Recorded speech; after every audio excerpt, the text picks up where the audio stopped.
তোরা কেমন আছিস বাবা? খুব ভালো আছি মা। আছি পিতা, অনেক ভালো আছি। শোনো চন্দ্রা, তুমি আপন দুলালকে নিয়ে এখানে খেলা করো, আমি অন্তপুর থেকে ঘুরে আসি। মা তুমি এখানে বসো, এখানে বসো বসো বসো বসো বসো। কি হলো আপন? দুলাল আমার কাছে এসেছে আর তুমি দূরে কেন আপন? ওগো মা, দুলাল তো ছোট, তাই সে তোমার কোলে বসতে পারে মা। আমি তো বড়, আমি তোমার কোলে বসতে পারি না, তাই তো আমি তোমাকে দূর থেকে জানাই।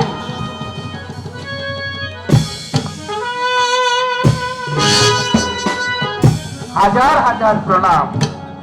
দুলাল, বলো বলো। তুই মাকে নিয়ে খেলা কর, আর আমি প্রাসাদ থেকে ঘুরে আসবে বুঝছো? ঘুরে আসি। মা গো, ও মা, তুমি এতদিন কোথায় ছিলে মা? আমি এতদিন তোমার মামার বাড়িতে ছিলাম। তাহলে আমাকে কথা দাও, তুমি আমাকে ছেড়ে আর কোনোদিন কোথাও যাবে না। ঠিক আছে, এই আমি কথা দিলাম, আমি তোমাকে ছেড়ে আর কখনো যাব না। মা গো মা, ও গো মা, আমায় বানাইছো দিওয়ানা।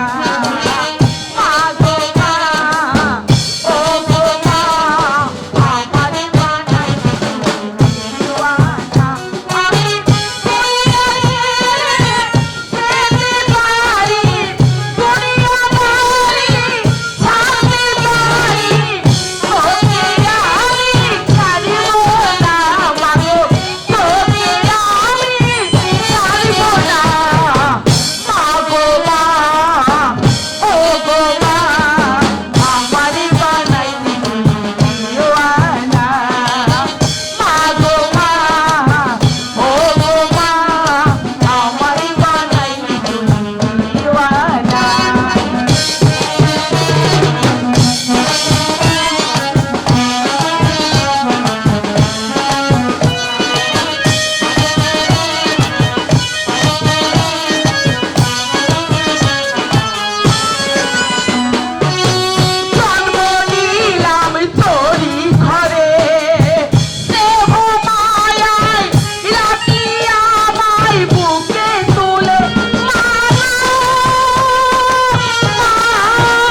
বসো। দুলা, কি হয়েছে বলো? লক্ষ্মী ভাই আমার, চল না ভাই, কোথায়? স্কুলে যেতে হবে। কেন? লেখাপড়া করতে হবে না? ওমা, আমি কেন স্কুলে যাব? ওরে দুলাল, আমি যে গুরুদেবকে কথা দিয়েছি ঠিক 2 দিন পর তোকে নিয়ে আবার চলে যাব। চল না ভাই। আচ্ছা দাদা, তুমি তো কখনো মিথ্যে কথা বলো না, তাই না? হ্যাঁ। আচ্ছা, তার আগে বলো তো, এই যে 2 দিন পর যে ফিরে যাবে, এই কথাটি কে দিয়েছে, তুমি না আমি? কেন আমি? তুমি দিয়েছো? হ্যাঁ। তাহলে দয়া করে আমার লক্ষ্মী টাকাটি তুমি চলে যাও। আমি কথা দেইনি, আমি যাব না। ও চলো চলো